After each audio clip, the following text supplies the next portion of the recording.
Hoje, ao meu lado, como sempre, o Wallace Rosa. Boa tarde, Wallace. Boa tarde, bom dia, boa noite, boa qualquer hora. Estamos aí mais uma vez presentes para dar aquela pincelada geral no cenário geopolítico mundial, né? E especialmente no conflito entre Hamas, Israel, ONU. Então, são vários players inseridos nesse conflito e vamos à obra. E hoje a gente com um convidado, o Vitor Daltoé, professor Vitor Daltoé, ele que é geógrafo e mestre em ciência política. Boa tarde, Vitor, seja bem-vindo. Boa tarde, Eduardo. Boa tarde, Wallace. Muito feliz de estar aqui para falar sobre esse assunto tão quente em relação à geopolítica internacional, mais quente no momento, que é mais um conflito no Oriente Médio. Ô, Vitor, como é tradição da casa, né? Primeiro a gente apresenta o pessoal, né? Os convidados. Para quem não te conhece, Vitor, tu és de Tubarão? Onde tu estudou? Então, eu sou de Jaguaruna, cresci em Jaguaruna, aqui no sul catarinense, mas sempre estudei em Tubarão no período escolar, a vida inteira. Minha mãe sempre foi professora aqui, então eu sempre, todos os dias eu ia para Tubarão. Mas quando decidi fazer geografia como faculdade, eu fui estudar na Universidade Federal de Santa Catarina, onde me formei em licenciatura, bacharelado, e acabei fazendo mestrado em ciência política. Mas a minha área continua sendo a geografia, mesmo assim, de qualquer forma, né? O meu mestrado em ciência política foi muito voltado ainda à geopolítica, que é a área que me interessa. E sou professor de Geografia e Atualidades em Florianópolis. Certo. Tu trabalhas ainda em Floripa, né? na UFSC, né? Eu trabalho numa escola internacional, e trabalho numa plataforma de ensino online para o Brasil inteiro, que é uma prova total.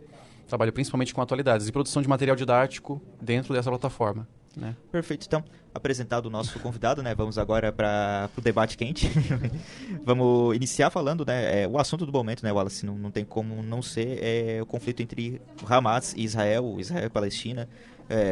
A gente tem visto alguns desdobramentos, né? E uma coisa que tem acompanhado muito é a dificuldade em retirar as pessoas que estão aprisionadas em Gaza, né? Inclusive, a gente fez esforços, inclusive do próprio governo brasileiro, em tentar retirar pessoas brasileiros que estão lá naquela região ainda, esse conflito. Eu acho que o que mais me entristece nesse aspecto, né, nesse conflito é isso, né? Pessoas que muitas vezes não tinham assim, nada a ver com toda essa situação. Alguém que foi para lá, às vezes até para turismo, ou para estudar, ou fazer alguma outra coisa, se vê envolvido nesse aspecto. Eu não sei o que vocês opinam em relação a isso. Eu acho que uma das coisas que mais entristece ainda, dada essa situação trágica que a gente encontra lá, no debate nas redes sociais, um empobrecimento muito grande do próprio debate, né? Uma das coisas mais básicas desse conflito, para mim, é diferenciar a questão israelense e palestina e a legitimidade de do Estado de Israel e a legitimidade da causa palestina, de um futuro Estado palestino, do que é o Hamas e do que é o governo Netanyahu. As pessoas não estão sabendo separar o Hamas dos palestinos, que são coisas muito diferentes, né? O Hamas é um agrupamento político que usa a causa palestina e distorce ainda o islamismo, ainda por cima, em nome dos seus interesses. E no lado de Israel há o governo Netanyahu, que é um governo povoado por extremistas, mas isso sim não deslegitima a própria existência do Estado de Israel, fundado sob o impacto do Holocausto na década de 40. Eu acho que essa é a pior distorção que as pessoas não estão fazendo. Eu vejo no Brasil pessoas de todas as tendências políticas com o mesmo pressuposto. Os palestinos são Hamas e Israel é o Netanyahu, né? E a pessoa da tendência política que ela for, ela usa isso para falar de um ou de outro, mas ela está usando um pressuposto falso, né? Não distinguindo. E enquanto esse pressuposto falso fica valendo, as pessoas estão lá sofrendo, sejam os reféns israelenses sob controle do Hamas na faixa de Gaza, sejam os civis palestinos dentro da faixa de Gaza, os estrangeiros também na faixa de Gaza, como os brasileiros que estão à espera. Essa semana saíram várias pessoas de várias nacionalidades. Tem uma lista de quase 20 nacionalidades, mas não brasileiras. Então ainda há essa espera. Então, só para introduzir, assim, o que eu acho realmente trágico é isso estar acontecendo e o debate sobre isso ser tão tóxico, né? É um conflito que ele foi tomado por narrativas, né, basicamente. Uhum. Um assunto que é extremamente complexo e o que a gente vê, além do empobrecimento do debate, é tudo se tornar uma questão de narrativa. O Wallace sempre comenta bastante, né, sobre isso, né, Wallace? A pegadinha aí, cara, eu acho o seguinte: a guerra, para ocorrer guerra, tem que ocorrer um empobrecimento do debate. Sociedades intelectualmente avançadas, intelectualmente filosóficas e estruturadas estão menos propensas à guerra. Porque ali há uma organização política. Um dos aspectos que montou esse conflito foi a desorganização política regional. Primeiro, geopolítica, porque as outras nações não estavam e nunca estiveram nem aí para o conflito. Diga-se de passagem, nações que tinham tecnologia, que tinham recursos. Se fossem destinados, eu estava lendo um estudo, 5% do que foi destinado para a Ucrânia resolveria o conflito. Introduzindo parques industriais, faculdades e desenvolvimento social para aquela região. Porém, outra questão importante de guerra hoje, a guerra ela não está mais focada só em armas. A guerra é uma guerra de linguagem. A guerra é uma guerra do bem contra o mal. Então, os sistemas de informação, as redes sociais, os algoritmos, os robôs e o mercado que patrocina isso, ele a priori define um vilão. Dessa vez, o vilão me parece, ser a Palestina associada incorretamente ao Hamas. Então, a opinião pública startou para quê? Para apoiar um massacre. Então, propriamente não há uma guerra porque 90% de quem morre é civil. Eu estava vendo canais portugueses, canais americanos, onde é possível haver tradução, que o Israel ali, a Palestina, ela tem uma imensa rede de túneis parecidos com o do Vietnã. Um dos elementos fundamentais para os Vietcongs ganharem a guerra foi a rede de túneis que não tinha como... Os americanos entravam ali e morriam afogados. Morriam afogados. Então, a guerra ela é midiática porque é um massacre, é um genocídio, uma carneficina, e a narrativa passa a ser que Israel estaria ganhando a guerra. Não sei a que pé está isso. Então, o mundo ele compra uma ideia, ele compra um modelo de pensamento e dissemina isso. Então, Israel está fazendo justiça, porque está massacrando o povo que não tem nada com isso. Porque geralmente quem paga em relação à guerra é quem não tem nada com isso, né? Nós sempre dissemos aqui no programa que bandeiras não guerreiam, são pessoas. São pessoas mal resolvidas. E é o que acontece ali. Um conflito religioso, regional, ideológico, histórico, porque tem muita história envolvida nesse conflito. E agora chega um estopim, infelizmente, para a humanidade, para o povo que mora ali. E assim, eu não vejo um futuro promissor no sentido de resolução desse conflito. Eu acho que vão dizimar ainda muito mais vidas. E as pessoas que têm o poder de decisão parecem estarem meio omissas em relação a essa questão. Até tu comentou em relação a essa questão da guerra, sociedades avançadas culturalmente não fazem guerra, né, grosso modo, né, Wallace? Eu me recordo de ter lido uma teoria uma vez, fugindo um pouco do assunto, referente sobre como Roma ela conseguiu ter o domínio e a expansão que ela teve. Um historiador britânico, acho que se não me engano, ele mencionou que não foi através das guerras, que foram muito evidenciadas nos contos de César e tal, nas guerras contra os gauleses, enfim. O domínio romano se estabeleceu principalmente pelo ponto de vista cultural. Roma se sobrepunha culturalmente sobre as regiões dominadas, porque numa questão de guerra, puramente, né, nada impediria um desses povos dominados por Roma uma hora se rebelar e mandar os romanos de volta para casa. O domínio estabeleceu por esse ponto de vista cultural, que manteve uma paz, entre aspas, né, durante tanto tempo dentro do Império Romano, que conseguiu permanecer, né, manter o seu controle durante tanto tempo. Então, é um ponto de vista interessante, assim, essa análise sobre sociedades mais avançadas que tendem a não entrar em guerra. Só sobre um parênteses, eu acho que sociedades avançadas, melhorando a colocação, não deveriam, né? A gente sabe que a inteligência muitas vezes ela é usada para fins não justificáveis. Sim.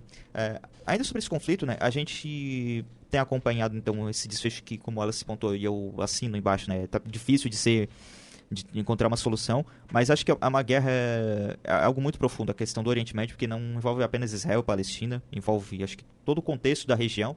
A gente tem que lembrar, por exemplo, que a Síria está em guerra há 10, 11 anos, e engraçado, a Síria fugiu totalmente do assunto. Eu lembro quando a guerra estava no início, era todo dia matérias, comentários sobre a Síria, e a Síria continua lá, o Estado Islâmico ainda continua realizando seus atentados para aquela região. E o Oriente Médio, desde o início, nunca teve um dia só de paz. Sempre teve algum conflito acontecendo. Eu acho que a questão religiosa, como a civilização nasceu lá, e as principais religiões monoteístas do mundo surgiram lá, isso traz esse impacto muito mais profundo. E é uma guerra por causa de economia, por causa de recursos naturais. Ela é relativamente, não que seja fácil de ser resolvida, mas ela é mais fácil de ser solucionada através de um acordo pacífico do que uma guerra religiosa. Porque aí tu tá lidando com uma crença profunda das pessoas. E a religião, muitas pessoas adotam um determinado tipo de religião por medo. Medo do que pode acontecer com elas, medo do que... medo da morte, muitas vezes, né? E ela encontra na religião alguma explicação. Eu acho que essa guerra, enquanto tiver esse componente religioso muito forte, ela não vai acabar, infelizmente. Eu acho que a gente está colocando muita luz no aspecto religioso, mas a questão israelense e palestina, deixando um pouco de lado o Hamas e o Netanyahu, tem muito mais centralidade o conceito de nação, que surgiu no século XIX, que é um conceito profano, ele não é um conceito religioso. Você usa elementos da religião, os irlandeses, o nacionalismo irlandês, somos católicos contra os ingleses protestantes, por exemplo, né? Mas a ideia de nação é o que move a causa israelense eram judeus do século XIX se tornando laicos e criando uma identidade laica do judaísmo na Europa, perseguidos pelo antissemitismo e sonhando com um futuro Estado judeu. Então, era a ideia de uma nação judaica. E entre os palestinos no século XX, em parte pela criação de Israel, surge a ideia de uma nação palestina, deixando de lado a religião, né? Então, eu falo isso porque quando a gente percebe que é uma questão de nações em disputa, e o conceito de nação é novo na história, vem do século XIX, praticamente se consolida, o conflito fica mais recente e é mais fácil resolver quando o conflito é mais recente. Quando a gente fala que são religiões em disputa e projeta muito no passado, fica mais difícil resolver. Não são religiões em disputa. Porque o Estado de Israel foi fundado por judeus que estavam deixando de lado a religião como modo de identidade, adotando o judaísmo como nação, como identidade. Vitor, só desculpa interromper. Não, sim. Mas esse sentimento nacionalista israelense Isso. não pode ter sido motivado por esse sentimento religioso primordial de tantos, porque não os judeus eles são perseguidos Há muitos séculos. há muitos séculos. Muito tempo. Isso, todo esse passado não pode ter contribuído, pode ter Claro, pesado? a perseguição, sim, mas no século XIX você tinha países que estavam sob a influência da Revolução Francesa, adotando o Estado laico, e começou um processo de assimilação geral da população judaica na Europa. Muitos judeus não viviam mais no Shtetl, a cidadezinha no gueto, né? Não era gueto a expressão que se usava, mas na cidadezinha judaica separada. Passaram a estudar, se integrar na sociedade ocidental, digamos assim. E entraram em contato com o conceito de nação. Se os italianos têm a sua nação, se os alemães agora têm a sua nação, no século XIX só conseguiram, porque nós judeus também não podemos, e isso nos protegerá dessa perseguição secular. Então, muitos dos judeus, o sionismo, que é esse nacionalismo judaico que surgiu no século XIX, muitos deles eram de esquerda, de centro, de direita, sonhavam com, os demais à esquerda sonhavam com um Estado judeu socialista ou social-democrata. Então não estavam preocupados pensando em religião, eles estavam pensando numa identidade judaica diferente, né? Inclusive tinha judeus ultra-religiosos que eram contra o nacionalismo judaico. Porque eles diziam, vocês querem criar uma nação judaica, mas a gente tem que pensar no céu, não coisas daqui da terra. Fundar um Estado, mas isso é mexer com os desígnios. É Deus que tem que cuidar disso, não é vocês, né? Então, a ideia da nação judaica no século XIX, ela é mais profana do que religiosa. E entre os palestinos também. Só voltar um pouco, não sei se estou me alongando muito, mas só para... Porque o nacionalismo palestino, ele é um ramo do nacionalismo árabe. Palestinos, egípcios, iraquianos, com exceção dos curdos, são todos árabes, até o Marrocos, enfim. E o nacionalismo árabe também vem dessa ideia, de criar uma identidade que não seja só ligada ao islamismo. Inclusive, alguns dos primeiros nacionalistas árabes eram árabes cristãos, justamente porque pensavam assim, bom, a identidade árabe permite que eu e o árabe muçulmano, que é a maioria, possamos criar uma comunidade de pertencimento. Então surgiu o nacionalismo árabe, sob o impacto do imperialismo europeu, inclusive. E dentro das regiões árabes diferentes surgem nacionalismos específicos, como o palestino, que também vai se nutrir ao longo do século XX. Então eu acho que é muito importante a gente ressaltar isso. São nacionalismos em disputa. Quando a gente fala que é uma guerra de religiões, é justamente o discurso que o Hamas quer trazer, ou que o governo Netanyahu quer trazer. Porque são grupos entre israelenses e palestinos que distorcem para puxar o elemento religioso. Eles não querem laicidade. Nem o Netanyahu, nem o Hamas. Não querem um Estado laico, nem o Estado Hamas quer. Né? Um califado islâmico, sei lá. Mas o discurso deles diz que se trata de religiões em disputa. Quando a gente olha com mais calma, não é bem assim. Né? São nações israelenses e palestinos que têm direito ao seu território. Os palestinos mereceriam ter um Estado próprio. Né? Não sei se eu fui claro aqui, mas eu acho que é importante a gente ressaltar isso. Assim. É meio que assim, para o israelense médio, digamos, não teria a priori um problema ter uma nação palestina, e para um palestino médio, a priori, não teria um problema ter uma nação israelense. Seria isso? Sim, é a solução dos dois estados lá de 93, que faz 30 anos, né? Quando o Yitzhak Rabin, líder de Israel, e o Yasser Arafat, que era o representante da OLP, do Fatah, da Organização para a Libertação da Palestina, fazem esse acordo. É muito importante isso, porque hoje, na Cisjordânia, para quem está ouvindo, né, a faixa de Gaza é comandada pelo Hamas. E a Cisjordânia, que é outra área de grande população palestina, pelo Fatah, que é outro partido, né? O Fatah, ele sim é um partido nacionalista, laico, com um histórico mais vinculado à esquerda ao longo da sua história, que foi liderado pelo Yasser Arafat há muito tempo. Eu sou de 1995, eu lembro do Yasser Arafat ainda quando era criança na televisão, que é muito jovem, talvez não lembre. Era o líder do Fatah. E o Fatah, que comanda a Cisjordânia, ele sim era um grupo laico. A luta é pela nação palestina, não por um delírio radical islâmico, né? E até hoje o Fatah é assim, tanto que o Hamas não aceita a liderança do Fatah na Cisjordânia. E aí, só para te responder, o Fatah, ele representa essa ideia. Precisamos de um Estado palestino, reconhecendo que Israel merece existir. Aqui ao seu lado. que é a solução que o Brasil defende, que a comunidade internacional defende, a solução dos 2 estados, né? Diferente do Hamas, que defende que Israel tem que ser extinto e a população desaparecer. Seja lá o que isso signifique para o Hamas, né? Então é justamente repetindo do começo, a gente diferenciar a causa palestina, representada pelo Fatah, por exemplo, né? Te respondendo, do que é o Hamas. E dentro de Israel, tem vários agrupamentos políticos que defendem a solução dos 2 estados, mas o Netanyahu e os integrantes do seu gabinete e o partido Likud, que é o partido dele, né, não apoiam isso. Eles apoiam que o Estado de Israel tem que dominar toda aquela área e durante um tempo adotaram uma postura de, bom, se a faixa de Gaza ficar com Hamas, a gente fica nessa convivência violenta. Só que viu-se que essa convivência violenta levou a esse horror. Primeiro, os 1.400 israelenses assassinados, de 7 de outubro, e agora os milhares de civis palestinos mortos pelos bombardeios, né? Não sei se eu te respondi, mas Para mim ficou bem claro. há um campo da paz, né? Essa expressão era usada, campo da paz dos 2 lados. Bom, agora eu queria entender se existe, então, um agrupamento que quer a paz, que quer os 2 estados, por que é tão difícil acontecer? Por que o discurso e a narrativa dos extremistas ela acaba dominando por tanto tempo? Vocês 2 podem ficar à vontade, Wallace e o Victor. Eu não sei se é para ser polêmico, mas eu vou tentar não ser... Deve. Eu vou tentar não ser muito polêmico. Vamos tirar um pouco como referência o nazismo. Começou bem. O nazismo, ele foi um elemento socialmente muito bem estruturado em cima da crença também religiosa, da fraqueza da população na época da Alemanha, da desigualdade, da fome, etc. O nazismo tem uma escalada muito forte no imaginário das pessoas e começa a se dissuadir. A gente teve próprios judeus entregando judeus e diversas partes da sociedade entregando judeus que eram alvo, né? Depois o nazismo ganha uma proporção média e esse nazismo era financiado por grandes corporações, por grandes produtores de armas. Só que quando o cenário mundial se deu conta do que poderia acontecer desse fenômeno, as pessoas que financiaram começaram a combater. Então essa semente, muitas vezes, da discórdia, da brutalidade por nada, é algo planejado. Quando tu deixa na África milhares de pessoas morrerem de fome, tem um planejamento ali. Por que o abandono daquela sociedade? Por que o abandono da Palestina? Por que o abandono de diversas partes do mundo, onde o mínimo de propensão de desenvolvimento social traria para aquelas pessoas, bom, uma pá, uma enxada, um caminhão, um dreno, uma estrutura pública ali de saneamento, a sociedade se desenvolve. O homem ele tem a tendência natural de ser tecnológico. Só que nessas regiões não há nada que possa ser desenvolvido socialmente. O mínimo de recurso, o mínimo de estrutura, uma escola, um técnico, faria caminhar. Só que esse recurso não chega. É aí que tá. A gente não sabe por que o recurso não chega. Não sabe por que as pessoas não podem se organizar em prol de uma nação. Isso que está sendo tirada delas. Porque assim, nós estamos aqui no conforto, uma cidade bem razoável, bem interessante. Nós temos uma identidade, nós temos um O Victor muito mais que a gente, né? Tá em Floripa. Nós temos um documento. Então, quando acontece alguma coisa com a gente, dependendo do que aconteceu, o Estado responde por nós, né? Nós temos uma certa segurança social.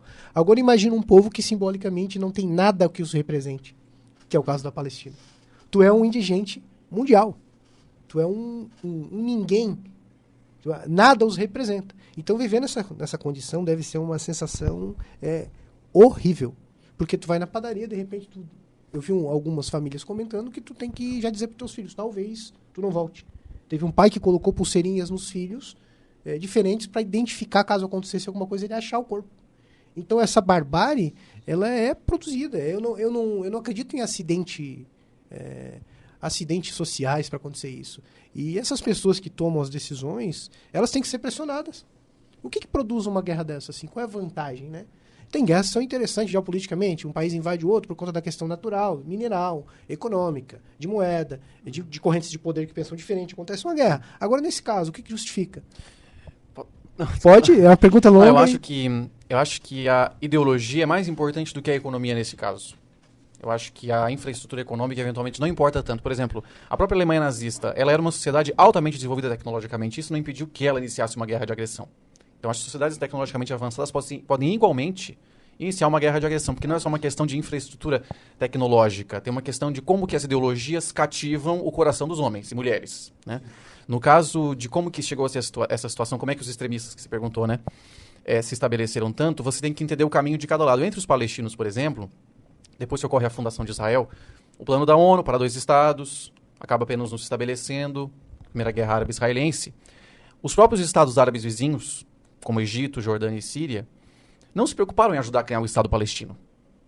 Eles poderiam ter feito, né? Israel é fundado, a Jordânia ocupa, mais preocupada com o seu interesse, e o Egito ocupa a faixa de Gaza. Então, primeiro que o movimento nacional palestino foi prejudicado não só pela fundação de Israel, fundado também por vítimas do nazismo e da perseguição, como pelos estados árabes vizinhos que estavam mais preocupados com os seus interesses. Isso já prejudicou o movimento nacional palestino, né?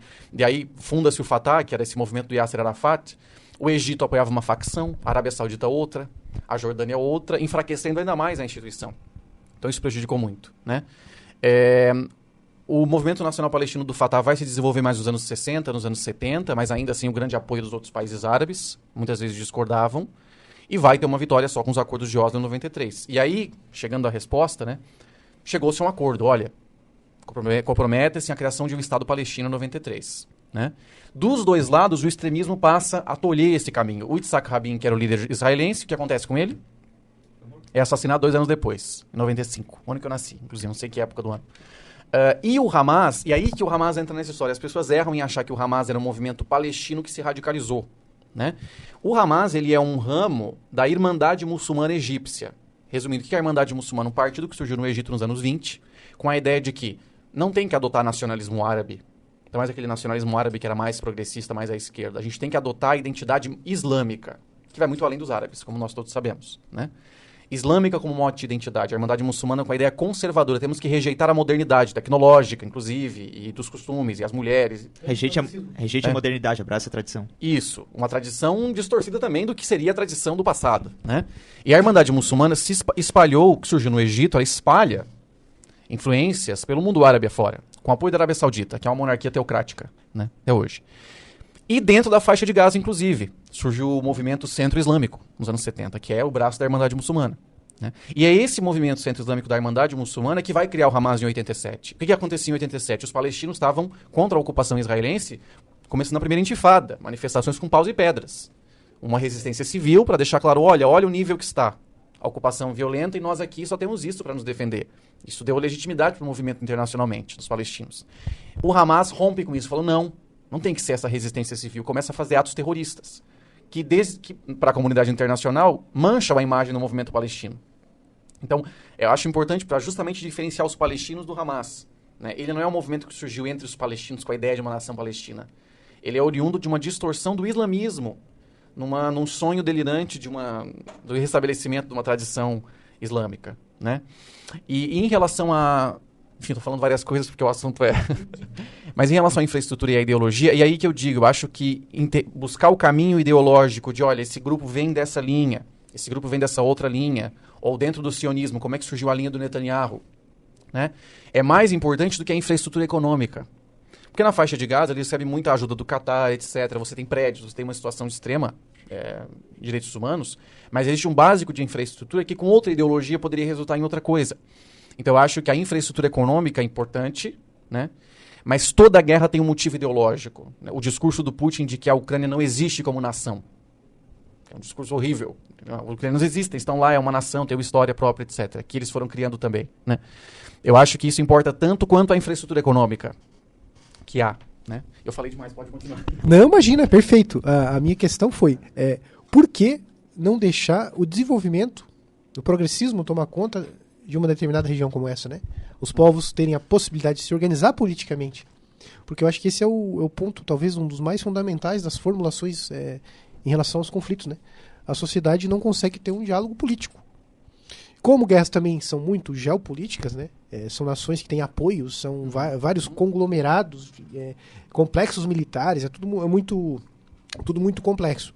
E nesse sentido também, parece, nós comentamos algumas vezes aqui no programa, que tem que ter um consumidor dessas armas. Então novos conflitos são sempre gestados. Daí quando tu vende uma determinada quantidade de mísseis para um grupo e vende para outro, isso dá um poder econômico muito grande para os produtores de armas. Por quê? Estão gastando, estão consumindo. E eu não sei quanto mais ou menos faz parte do PIB mundial a produção de tecnologia e focadas para guerras, né? Mas a gente sabe que praticamente 20 a 30% de toda a economia americana é esteiada em cima do complexo militar.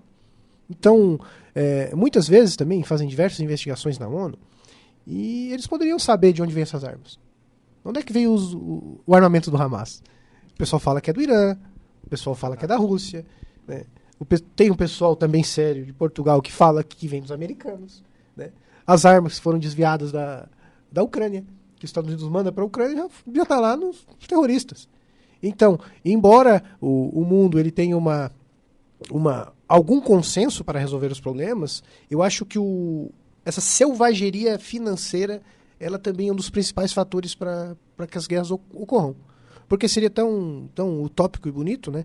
Em relação à fome, por exemplo, a gente produz comida suficiente para todo mundo. Não faltaria. Mas parece que a miséria, a fome e a barbárie elas são um grande mecanismo para controle social. Porque se aquelas pessoas não têm comida na faixa de Gaza, se aquelas pessoas não têm escola, se elas não têm condições nenhuma de subsistência, elas não podem se articular politicamente. Nem que fosse por um movimento rebelde. Como tu falou do paus e pedras, se além de paus e pedras forem algum tipo de armamento, algum tipo de livro, algum tipo de programa, de podcast que começasse a mobilizar. Então, nem isso eles têm condições de fazer. Porque as sociedades elas têm um poder gigantesco de autoconstrução, de autodeterminação, só que a condição ali ela é tão precária que nem isso eles conseguem. E assim, sinceramente, pelo cenário geopolítico, eu não penso que vá haver um acordo. Sinceramente, eu penso que vai continuar o genocídio e a partir daí, daqui uns meses, alguém propõe alguma coisa bem injusta para um cessar-fogo. Parece que Israel hoje solicitou que sejam libertados todos os reféns para daí ter um cessar-fogo. Mas eu acho que Israel ele quer a simbologia na vitória na guerra. Ele quer ser o vencedor. Pelo menos é o que está me passando nos noticiários aí, que, não, ganhamos. Ganhamos do, entre aspas, terrorismo, né? A gente coloca aspas porque tem muita coisa misturada ali, são vários grupos, e esses grupos também cooptam a sociedade, em alguns momentos. Então, é um ótimo momento para discutir geopolítica. Temos diversas guerras, temos um mundo caminhando em direções que às vezes nós não entendemos, e é por isso que o Geocidade aí se mete nessas polêmicas e traz pessoas competentes para fazer o debate. Bom, falando nesse aspecto que o Wallace comentou sobre por que ainda existe guerra e também em relação a essa situação do complexo militar norte-americano, a gente sabe que a guerra, ela, para muitos países poderosos ao longo da história, sempre foi muito lucrativa, né? A máquina de guerra hoje norte-americana, que lucra muito com a guerra, já foi a máquina inglesa, por exemplo, que durante muito tempo lucrou com a escravidão na colonização das Américas, por exemplo. Então, esses assuntos eles acabam sempre servindo de interesse a países poderosos que usam países da periferia do mundo, digamos, né, como cobaias para determinado tipo de situação que os vai favorecê-los, seja guerra, seja escravidão, seja fome, enfim. Nesse aspecto específico da guerra, tanto da Ucrânia como também da guerra dos conflitos no Oriente Médio, me parece que não é só os Estados Unidos envolvido nessa jogada, o complexo militar norte-americano.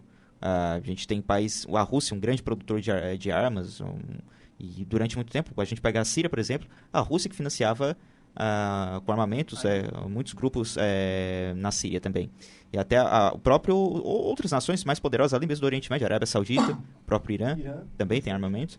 Então, eu vejo que o problema talvez não seja um país X ou Y, e sim a ideia do armamento mesmo, da indústria bélica, que ela é muito influente. Muitos desses países têm uma política, né, uma visão de mercado totalmente corporativista, onde esses grupos poderosos eles têm uma influência muito grande nos governos. Não importa o quão poderoso seja esse governo, não importa o quão o Putin consegue ter o controle sobre muita coisa que acontece na Rússia, mas ele ainda está a par e submetido a muitos oligarcas, muitos grupos poderosos. O Biden, então...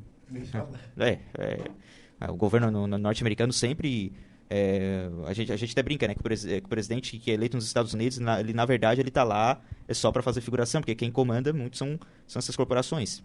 Então, eu vejo que esse corporativismo da indústria militar e de outros ramos,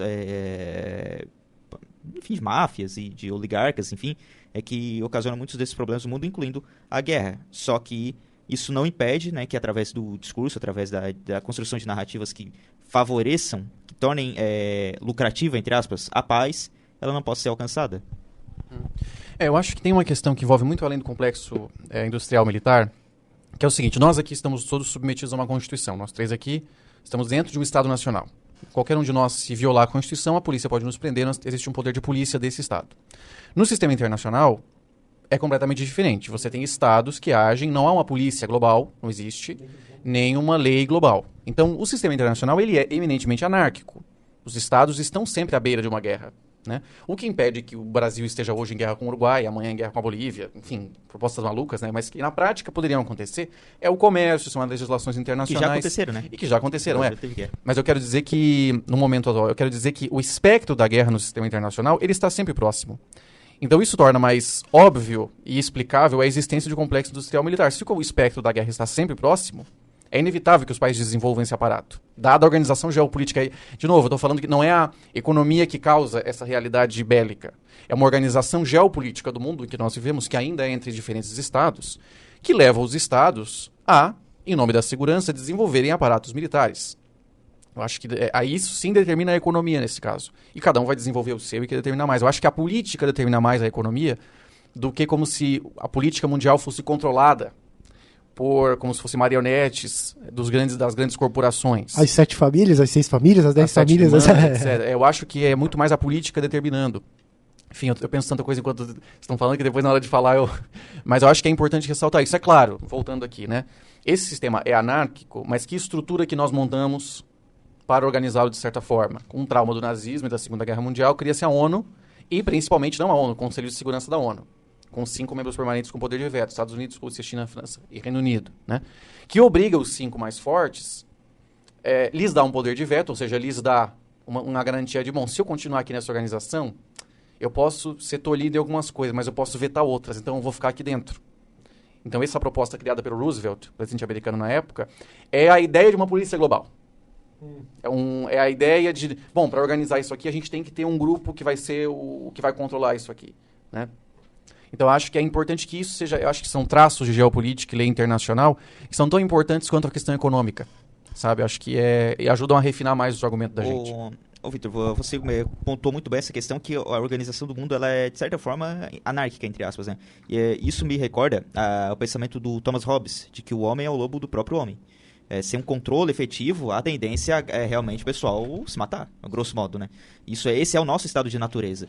Então, sem uma definição efetiva do que pode ou não ser feito, tu abre espaço para muitos desses conflitos, né? É mais ou menos por aí?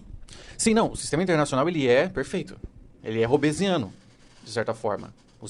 Tem um trecho do Hobbes que os países estão todos com as armas voltadas uns contra os outros num estado permanente de necessidade de defesa. É um estado de natureza. Nós aqui 3 não, porque existe uma lei que nos puniria aqui.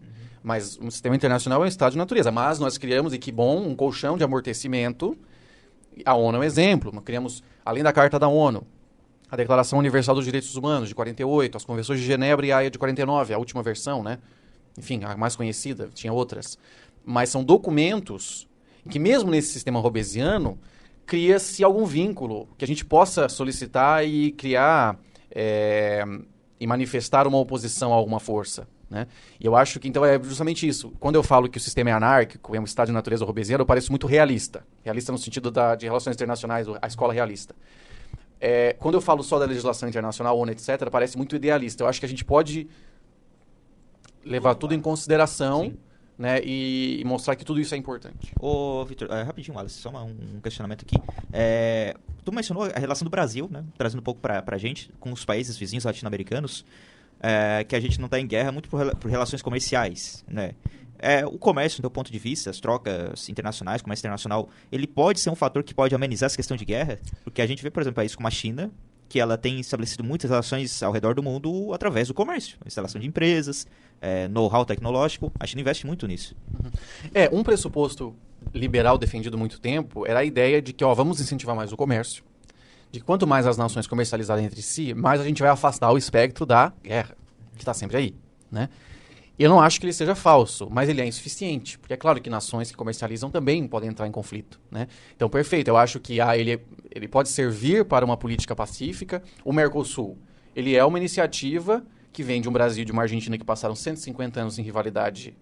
Rivalidade no sentido não no futebol, rivalidade mesmo. Após a independência, porque antes da independência teve 300 anos de Portugal e Portugal Espanha. e Espanha, mais ainda, a Guerra do Paraguai foi apenas um interlúdio de cooperação contra o Paraguai, o resto foi invalidade. O Mercosul é um ótimo exemplo. Você cria uma cooperação econômica selando uma pacificação geopolítica.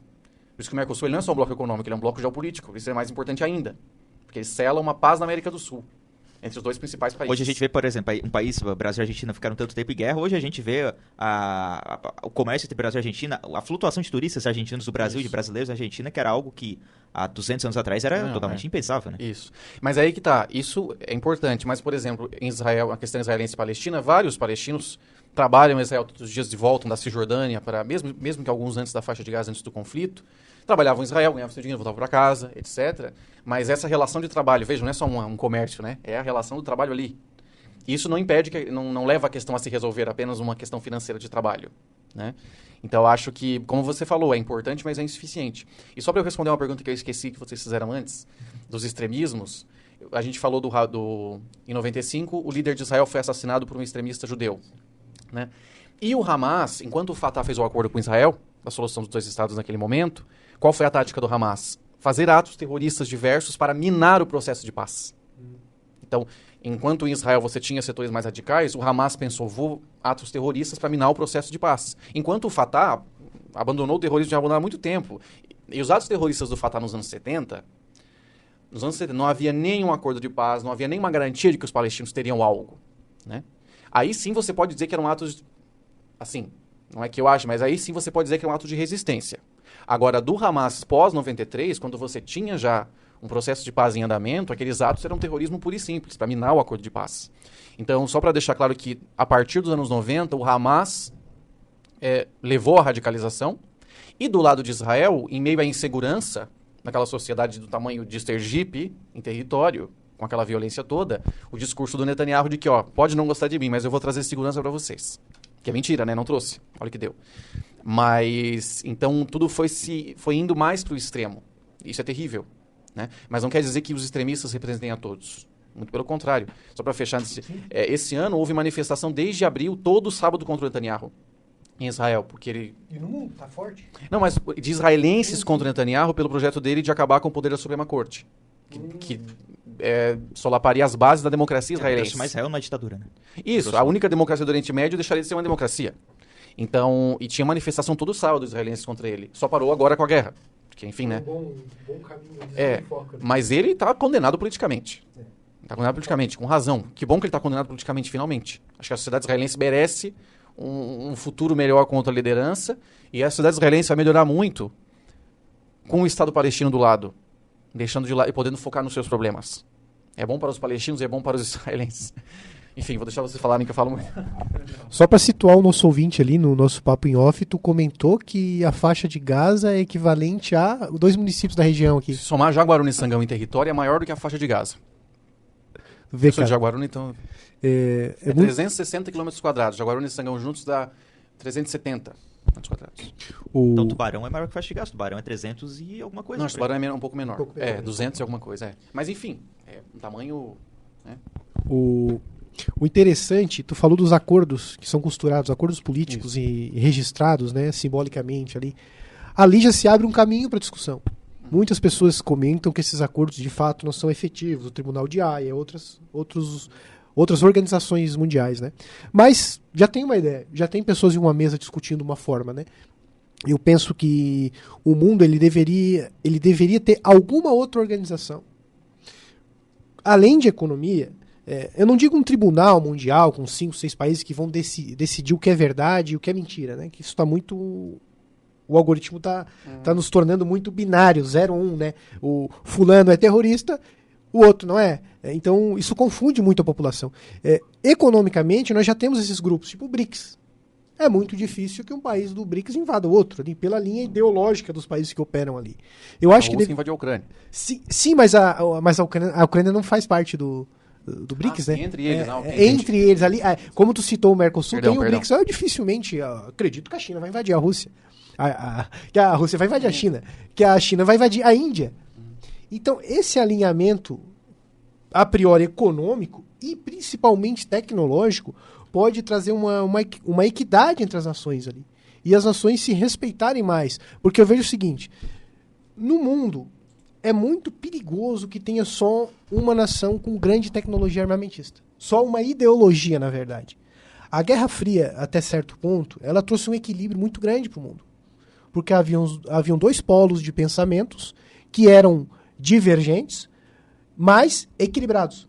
Então, ou seja, uma linha de pensamento, bom, eu respeito o outro porque o outro tem bomba atômica. E assim sucessivamente. Hoje a gente tem a China com bomba atômica, a Índia com bomba... A menos que esse grupo decida fazer um reset mundial. Aí a gente não vai estar aqui para fazer análise no outro dia. Mas é muito interessante que essa... Sinceramente, eu não sou a favor do desarmamento porque é uma utopia.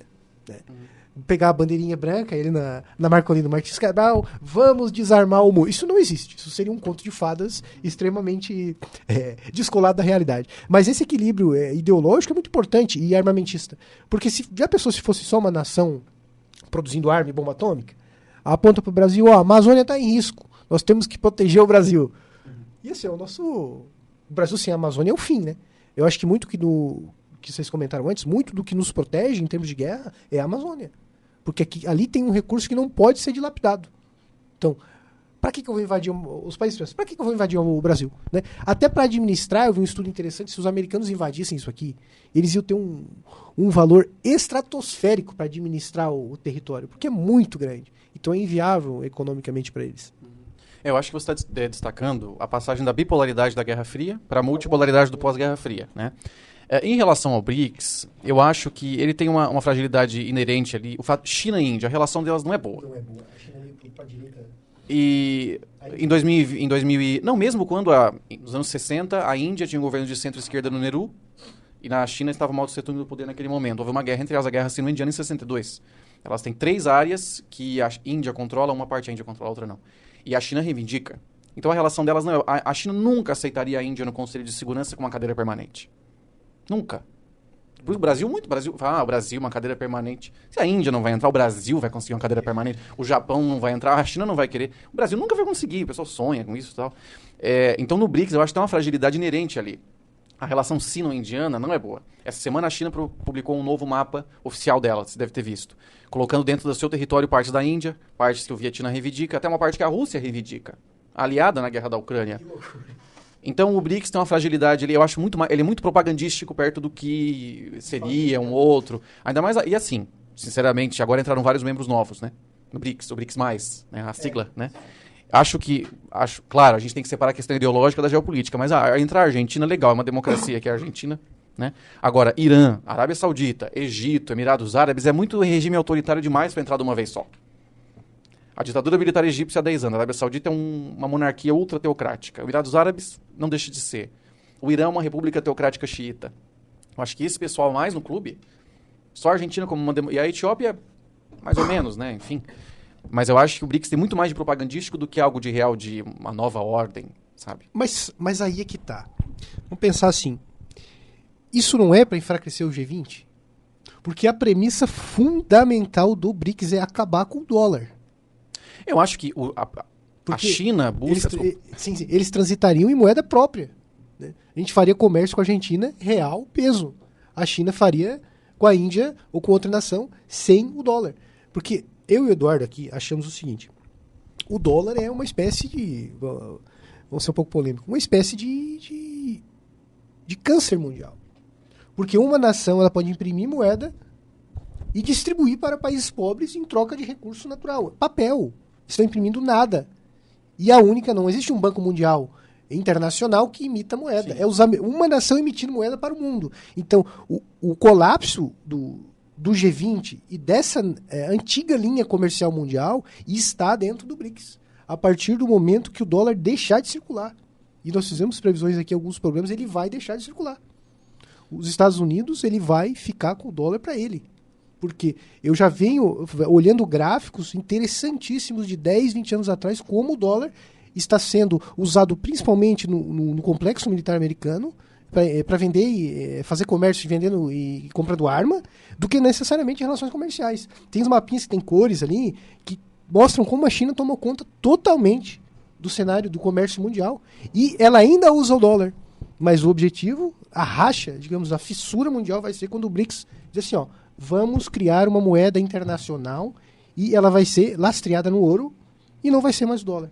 Aí eu acho que nesse momento a gente tem um risco. Voltaria o padrão ouro, que já foi durante muito tempo o padrão econômico e sendo bem sério, os Estados Unidos se beneficiava muito com o padrão ouro. Nossa. Tem a corrente ideológica norte-americana, acho que o Tea Party, se não me engano, até uma corrente mais à direita do Partido dos Republicanos, defende a volta do padrão ouro, por exemplo, como métrica de negociação mundial. Os Estados Unidos ele é livre de inflação teoricamente porque ele detém o monopólio mundial financeiro. Ele pode imprimir o que ele quiser e ele compra algodão da Índia, supre a sua demanda comercial, produz roupa e aquece a economia. A China faz isso em outros modos, só para dentro do país dela. Também imprime moeda, não tem inflação.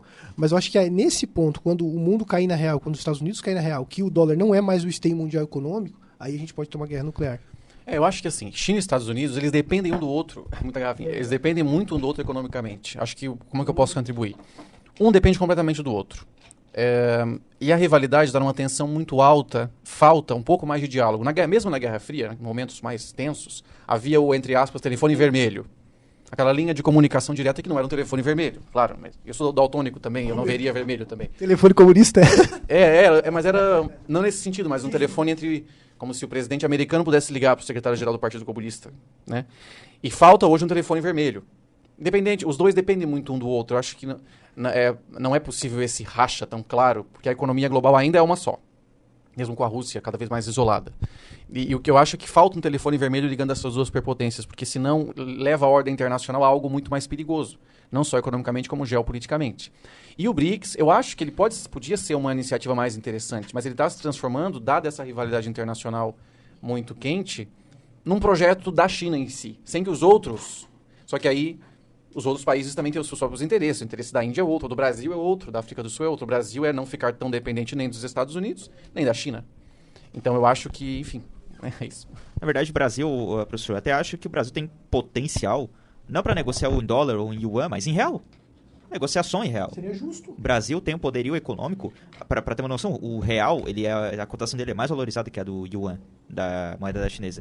E o Brasil é uma potência do agronegócio e que quem se beneficia muito da produção agrícola do Brasil, inclusive aqui em Santa Catarina, a produção de frango, principalmente, é a China. Uhum. Então, acho que o Brasil ele precisa parar um momento, assim, tomar as rédeas de algumas situações. Que o Brasil tem potencial, o Brasil ele produz, o futuro. No futuro vai faltar água, daqui a 50, 100 anos. O Brasil tem a maior reserva de água doce do mundo. O Brasil tem um potencial energético de energia limpa muito forte e é um grande produtor de alimentos.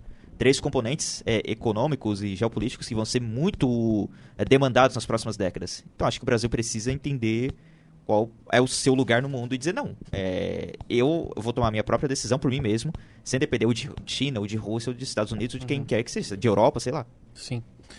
Eu acho que uma fragilidade do Brasil, é claro que a gente é uma potência no agronegócio, isso é muito importante, mas nós estamos há 3 décadas, no mínimo, num processo de desindustrialização. Nenhuma das grandes potências é uma potência sem ter uma industrialização, seja mais antiga ou mais tardia, seja a Inglaterra ou a Coreia do Sul, né? Uma mais antiga e uma mais recente. É uma industrialização consolidada. E o Brasil não... Agora está no slogan, agora o governo catarinense está falando de neo-industrialização agora. Mas o Brasil continua numa desindustrialização. Santa Catarina é o estado que faz parte da periferia dinâmica. O centro dinâmico é São Paulo, Rio de Janeiro e Belo Horizonte. A nossa aqui estamos na periferia dinâmica nacional, somos um estado industrializado e que tem um setor do agronegócio muito vinculado a esse setor industrial. Então a gente está numa posição mais confortável, digamos assim, claro, bem mais confortável. Mas o país em si é um país que se desindustrializa. E isso nos tira poder internacional. Infelizmente, só, entre aspas, o agronegócio não nos garante um lugar no clube das potências, né? Porque a Índia, por exemplo, que não tem um agronegócio desenvolvido como o nosso, longe disso, não tem terra suficiente e uma agricultura de subsistência ainda muito presente. Mas a Índia tem um setor tecnológico já muito mais desenvolvido do que o nosso. Isso nós estamos muito atrás. Olha a Coreia do Sul. Nos anos 70, nós estávamos bem à frente da Coreia do Sul. Éramos 2 ditaduras, infelizmente, tanto um quanto o outro. Mas o Brasil tinha muito mais desenvolvimento que a Coreia do Sul nos anos 70. Hoje, né? Então eu acho que essa desindustrialização, e é algo que governos de todas as tendências ideológicas não resolveram, continua. Né? Então... Eu acho que nós temos uma financiarização do nosso sistema econômico. Muito forte. É muita especulação e pouca condição que o Estado proporciona para as pessoas fixarem grandes empresas aqui. Porque nós temos uma concorrência mundial muito forte, principalmente na área de tecnologia. Por quê? Se eu vou montar uma empresa de drone, o que é melhor para mim? Montar na China, montar na Índia ou montar no Brasil? Não tenha dúvidas nenhuma que é melhor na China ou na Índia. Por quê? O nosso sistema tributário é complexo. Então, tu tem que abrir empresa e contratar uma equipe de advogado para ver a questão tributária, senão tu quebra.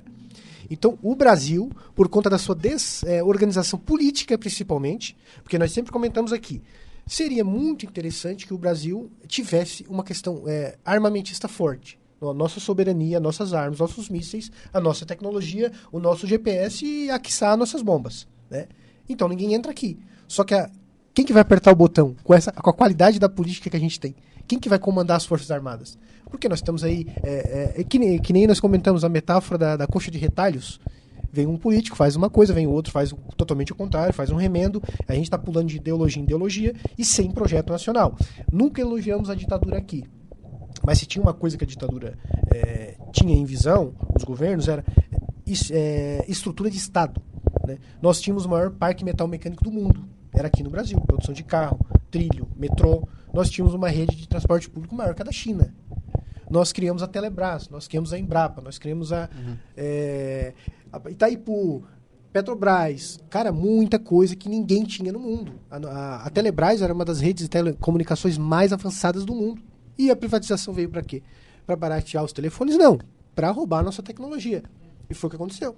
A partir desses estudos e dessas redes, se desenvolveu tecnologia no mundo. E ficamos aqui com uma internetzinha 3G que nem funciona. Então, partindo do princípio da reorganização política do Brasil, a gente pode pensar e a gente tem muito potencial. Eu soltei aqui uma fake news, né? Eu acredito que o Brasil ele possa ser ter a maior reserva de petróleo do mundo. Por estudos que já foram desenvolvidos, porque nós temos a Venezuela, que é próxima, nós temos a Bolívia. Então, é uma região de alta condensação mineral. Até seria interessante para o Brasil não divulgar isso, né? Senão ele não dura muito tempo. Então, todas as condições estão... Mas, Wallace, o petróleo, os combustíveis fósseis, eles são importantes, mas a tendência cada vez mais é o combustível verde. Transição energética. Mas tu sabe por que há a transição energética, na minha opinião? Só se propõe uma transição energética quando tu não tens mais o recurso. Tu vai perder o domínio, tu vai perder o monopólio, porque o teu petróleo acabou. O que tu propõe? Os outros têm, tu não tem, tu quer fazer uma transição. A transição energética, a gente gasta energia para fazer qualquer coisa. Eu gasto energia do meu organismo para fazer exercício físico, por exemplo. A gente gasta energia, sei lá, uma energia elétrica para manter esse computador ligado, por exemplo. Então, a transição energética, ela ocorre, na verdade, desde os primeiros hominídeos que, de início, utilizavam a energia do próprio organismo para trabalhar, depois fizeram a transição energética com fogo, que era utilizado também como combustível para determinadas atividades. E por aí vai. Ela é, na verdade, uma constante da história mundial, Wallace. Mas... No meu ponto de vista. Sim, mas aí... a bateria... Não anula o que tu fala. Sim, mas a bateria precisa de lítio. Quando acabar o lítio? Não, assim, há uma necessidade de transição energética pela questão ambiental, pelas mudanças climáticas. Né? O que você está dizendo é que mesmo essa transição energética vai gerar uma demanda por minerais que vão continuar valiosos, como lítio. Mas a questão ambiental que é o principal nessa história, né? Mas em relação à ditadura, que eu acho que esse, entre aspas, projeto nacional, ele é muito responsável pelos problemas de hoje. Seja o projeto nacional de modernização conservadora que vem do Vargas, passa pelo JK e na ditadura vai levar as últimas consequências, era um projeto do discurso nacionalista, de criar uma indústria nacional protegida pelo Estado completamente, em nome da nação. Só que, diferente da Coreia do Sul, que protegeu, mas cobrou produtividade, aqui só protegeu. Protegeu loteando também um país com favores e patrimonialismo. Quando se abriu, quando o mundo inteiro estava se abrindo à concorrência internacional, países como a Coreia do Sul continuaram, porque estavam cobrando produtividade. E o Brasil, o que aconteceu? Estagnou, porque as empresas não eram produtivas. Então, esse projeto nacional era um projeto nacional que não levou a um desenvolvimento que se mantinha de forma saudável, sem contar o grau de autoritarismo, seja a ditadura do Estado Novo ou a ditadura militar. E só para fechar, é claro, a população brasileira queria uma modernização nesse período, ela queria um país industrializado. Mas não precisava ter sido com esse tom de autoritarismo que foi, e nem com esse patrimonialismo todo que envolveu todos esses regimes, né? Então, eu tenho medo de ficar... Parece o discurso de que o Brasil na ditadura tinha algo, mas a redemocratização trouxe uma oportunidade, tanto que hoje a nossa qualidade de vida é muito melhor do que nos anos 70, né? É só se construir esse estado de bem-estar social, essa tentativa que nós temos aqui com a redemocratização. Então eu acho que a ditadura errou muito nesse ponto. É um projeto nacional fadado a derreter com a modernização e e as privatizações. Eu acho que o problema do Brasil justamente não é para adiantar, não é nem muito Estado ou menos Estado, é que o Estado não se comporta como Estado, ele é corroído por interesses privados, e o mercado não se comporta como mercado com a concorrência, ele é corroído por pequenas intervenções estatais e etc. A gente tem que estatizar o Estado e privatizar o mercado, acho que seria mais interessante. Só para a gente caminhar para o final, tu fez uma colocação sobre as indústrias serem protegidas. Eu acho que muito desse discurso que a gente teve no século XX, de industrialização, de conteúdo nacional, né, que vem desde Getúlio Vargas, passa para o JK, o governo militar e tudo mais, na verdade, isso, analisando pelo ponto de vista histórico e político, não tanto pelo ponto de vista econômico, é um sintoma do oligarquismo brasileiro que está presente desde a colonização. Na verdade, eram grupos poderosos que já eram beneficiados em períodos anteriores e continuaram sendo priorizados nas políticas públicas do governo, porque sempre foi assim, e infelizmente isso acabou perdurando por muito tempo, e agora que a gente está vendo algum vislumbre assim, de mudança muito gradual, até de certa forma, além das ações dos próprios governos, muito em razão do desenvolvimento tecnológico. A gente sabe, por exemplo, como que surgiu a indústria em São Paulo. Por que São Paulo é o estado mais industrializado? Porque era o estado onde era muito forte a produção do café, na época do período do café com leite. Como que surgiram as indústrias de São Paulo? Quando o café não estava mais rentável, os barões de café pegaram recursos que eles tinham acumulado durante anos comercializando o café e iniciaram as indústrias. E essas indústrias iniciais que foram beneficiadas por Getúlio Vargas. Então, basicamente é isso, era o mesmo grupo, os mesmos grupos, as mesmas famílias que desde a colonização se instalaram, foram crescendo, foram se desenvolvendo, e sempre com cobertura do governo do estado. Uhum. E só pra voltar ao assunto que a gente estava no começo, eu não sei se o tempo já está... rapidinho para fechar. Tá? Pra fechar. Mas só para voltar ao inicial, já que a gente falou de tecnologia, lembrar que Israel é um dos países Startup Nation, né? Uma das nações mais desenvolvidas tecnologicamente. O Brasil é líder de startup na América Latina. O Brasil cada vez se destaca, Santa Catarina e Florianópolis também. Não vou falar que é a Ilha do Silício, porque é uma propaganda muito besta, né? Mas... A verdadeira Ilha do Silício vai ser Tubarão com centro de inovação. Não, é sacanagem. Foi um equipamento importantíssimo que vai ser inaugurado em breve. Toda iniciativa é importante. Mas no caso de Israel, justamente essa pujança econômica, mesmo com problemas, é o que tem vinculado ele àquelas monarquias petrolíferas do Golfo Pérsico, que buscam acordos com Israel, como os acordos de Abraão. E talvez essas monarquias sirvam para negociações agora, dependendo do desfecho da guerra. Mas só para fechar com o argumento que eu trouxe no início, é importante que a gente refine o debate mesmo, como a gente fez aqui, diferenciando o que é Israel do governo Netanyahu, e o que são os palestinos e o que é o Hamas, e defender a legitimidade da causa palestina e da existência de Israel. Como diria, já vou fechar, o escritor israelense Amos Oz, é a questão entre o certo e o certo. Enquanto eu, parafraseando Hamas e Netanyahu, entre o errado e o errado. É assim que eu finalizo a minha contribuição. Wallace. Bom, satisfação enorme fazer esse debate. Eu sempre digo aqui que o campo da linguagem talvez seja um dos campos mais interessantes para o desenvolvimento social e tecnológico, porque através da dúvida, através da controvérsia, através da fala, nós conseguimos construir pensamento, e construindo pensamento, construímos tudo, né? Porque as pessoas não têm que ser binárias, as pessoas não têm que discordar pelo simples fato de serem ignorantes. Ignorantes não no sentido de burrice, etc. Ignorante no sentido de não abrir o ouvido para escutar o outro. Porque quando na Grécia Antiga os filósofos eram chamados de vagabundos pelos caras que estavam rolando pedra na cidade, os filósofos estavam produzindo conhecimento, se enganjando numa causa maior. Não que as pessoas não tenham que trabalhar e todos virarem filósofos, né? Aí não teríamos sociedade. Mas eu acho muito importante aqui no Geocidade nós trazermos um campo para o pensamento, um campo para a dúvida, um campo para conexões de ideias que podem ser diferentes, mas no final das contas a gente vai coar esse suco de ideias diferentes e vai fazer uma ideia boa, vai trazer um consenso. E nós viemos muito no sentido estudando a questão das últimas eleições que tivemos, que é um país extremamente dividido, um país extremamente polarizado. Então, parabenizo os participantes mais uma vez pelo debate, foi excelente, né? E provavelmente vão ter outras oportunidades, outros temas para nós conversarmos, e até a próxima edição do Geocidade. E para você que nos acompanhou até aqui, você fica agora, que está em 103.7, você fica agora com a nossa programação de sábado. Você que está no Portal SC todo dia pode acompanhar outros podcasts e outras produções do Grupo Catarinense de Rádios, outros episódios do Geocidade também. E por isso, nosso muito obrigado, um forte abraço e até a próxima edição do podcast Geocidade.